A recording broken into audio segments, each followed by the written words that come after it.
Swastiastu. Perkenalkan, nama saya Iputu Manoa Mahadipa, NIM 18621215153 kelas A3.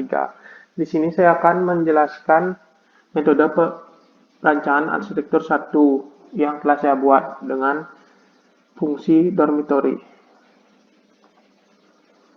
Yang pertama ada program fungsi yang dimulai dari latar belakang, di mana keberadaan sebuah fasilitas pendidikan seperti universitas atau perguruan tinggi biasanya terdapat area kos baik elit maupun yang biasa, yang dimana tujuannya untuk mahasiswa yang berasal dari luar kota ataupun luar pulau untuk memudahkan dalam proses belajar. Namun biasanya kos-kosan yang letaknya dekat dengan perguruan tinggi harganya cukup mahal, sehingga fasilitas dormitory dibutuhkan di area pendidikan seperti universitas atau perguruan tinggi. Untuk targetnya sendiri, dormitory atau asrama ditujukan untuk mahasiswa yang berasal dari luar daerah maupun kota ataupun pulau, sehingga memudahkan untuk mencapai tempat belajar dengan biaya yang cukup murah. Dan dormitory ini dirancang untuk sekitar menampung 300 mahasiswa dan mahasiswi. Program civitas dan aktivitas.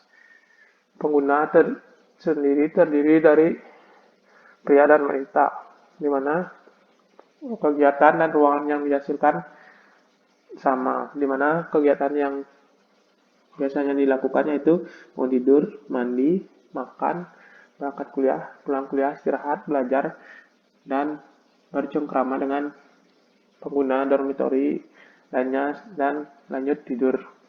Kebutuhan ruang yang dicapai yaitu kamar tidur, kamar mandi, ruang makan, parkir, area belajar, ruang guna. Untuk pengelola terdiri dari 4 yaitu security, cleaning service, pegawai laundry, penjaga kantin. Security bertugas untuk menjaga keamanan asrama. Cleaning service membersihkan area indoor maupun outdoor di asrama. Pegawai laundry mencuci, menjemur, dan menyetrika pakaian. Untuk penjaga kantin membersihkan area kantin dan ruang makan dan berjualan di kantin. Untuk kebutuhan ruang yang dicapai yaitu pos security, gudang, kantin, area laundry, toilet pengelola. Selanjutnya ada lokasi site, di mana site dormitory ini berjalan di Akasia, di mana bertujuan agar dekat dengan Universitas Warmadewa, sehingga mahasiswa tidak terlalu jauh berangkat ke kampus. Dan site ini memiliki luas 10.000 sehingga cukup untuk membangun dormitory mahasiswa. Yang selanjutnya diagram bubble, di mana diagram bubble ini terdiri dari 2 diagram, yaitu yang pertama untuk yang lantai 1 terdiri dari parkir yang letaknya dekat dengan kantin, ruang makan, dan ruang komunal, cukup jauh dengan laundry dan gudang, dan bersebelahan dengan pos security. Untuk lantai 2 sampai lantai 4 yaitu kamar tidur, kamar mandi, dan ruang belajar. Selanjutnya konseptual diagram, di mana bagian terbangun set akan dominan berada di tengah dan di depan akan dijadikan sebagai parkir penghuni. Untuk yang kedua yaitu kemudian bangunan dibagi menjadi 2 masa karena peruntukannya untuk 1 mahasiswa dan 1 mahasiswi yang dibuat secara terpisah. Yang ketiga, pada bagian depan ditambah bangunan yang berfungsi sebagai laundry dan bagian belakang sebagai kantin, dan bangunan utamanya bagian lantai 1-nya dibuat open space karena bertujuan untuk ruang komunal yang memerlukan sirkulasi udara dan cahaya yang baik. Yang selanjutnya nomor 4 yaitu final dari konsep diagram. Selanjutnya ada program diagram, di mana program diagram ini nomor 1 tersebut pos security, nomor 2 terdapat laundry, nomor 3 toilet, nomor 4 ruang komunal, nomor 5 ruang makan, nomor 6 kantin, nomor 7 gudang, dan P itu untuk parkir. Untuk lantai 2, 3, dan 4 yaitu warna kuning merupakan area atau ruang belajar, warna hijau merupakan kamar tidur dan warna biru merupakan kamar mandi. Selanjutnya konteks diagram di mana lokasi site sangat dekat dengan Universitas Warmadewa.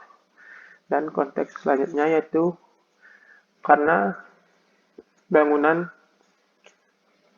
memanjang dari timur ke barat sehingga matahari tidak terlalu banyak masuk ke dalam bangunan sehingga panas di ruangan tidak terlalu panas dan angin datang dari timur bisa masuk dan melewati bangunan sehingga sirkulasi udara yang terjadi sangat baik. Untuk struktur diagram di mana struktur menggunakan sistem struktur rangka dengan material beton bertulang. Untuk pondasi menggunakan dua sistem pondasi yaitu pondasi telapak dan pondasi menerus menggunakan batu gali.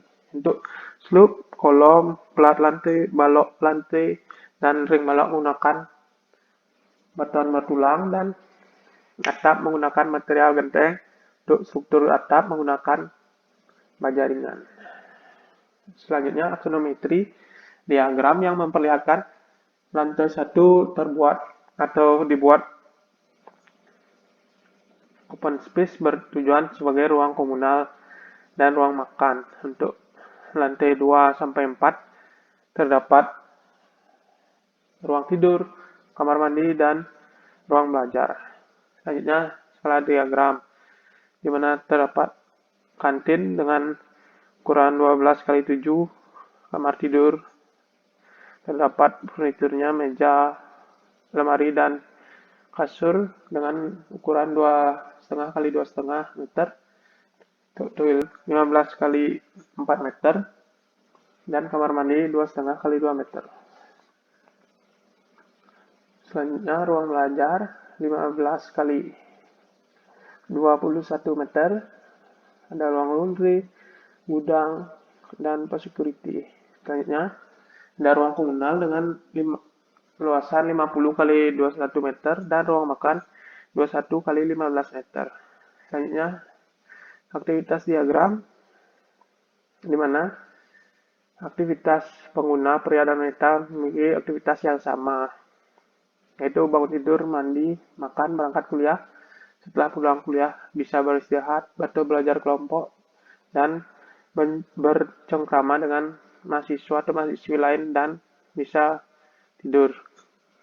Selanjutnya ada security yang datang kemudian menjaga keamanan asrama, cleaning service yang datang kemudian membersihkan area indoor maupun outdoor yang ada di asrama, kemudian pegawai laundry yang datang untuk memakai kendaraan, selanjutnya mencuci, menjemur, dan menyetrika, dan terakhir ada penjaga kantin yang datang membersihkan area kantin dan ruang makan dan berjualan di kantin. Selanjutnya sirkulasi, di mana sirkulasi penghuni yang itu ditunjukkan dengan garis warna biru dan sirkulasi pengelola ditunjukkan dengan garis warna hitam. Selanjutnya sirkulasi lantai 2, di mana sirkulasi garis warna biru ini merupakan sirkulasi dua arah yang dimulai dari tangga di bagian depan yang berwarna hijau. Selanjutnya, ini merupakan layout plan.